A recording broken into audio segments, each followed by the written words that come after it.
My name is Jenn. My stepdad growing up was not the nicest person.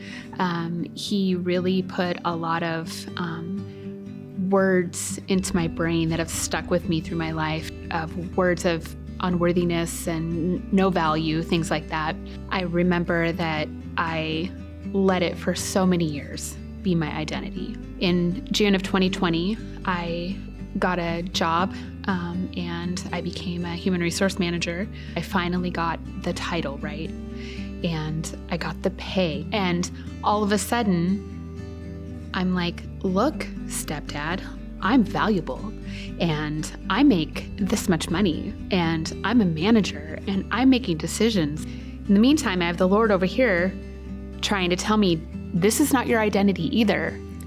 So for 4 years, I allowed the world to tell me what I am. In the meantime, my marriage is falling apart. I had this title, I had this money, but I had no value. I didn't know really who I was. Then in December, this last December, I lost my job.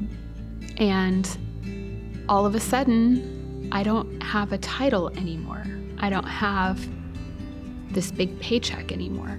My husband and I just bought a house a year and a half before that, and I'm sitting here trying to figure out not only how am I going to help financially provide for my home, but now who am I? And I just felt the Lord tell me to surrender. And I dropped to my knees in my kitchen and I raised my hands and I said, I don't want to be this anymore. I just want to be what you want me to be. What is my identity? Who is Jenn? And he said, she's my daughter. All the anxiety of everything that I was afraid of was gone.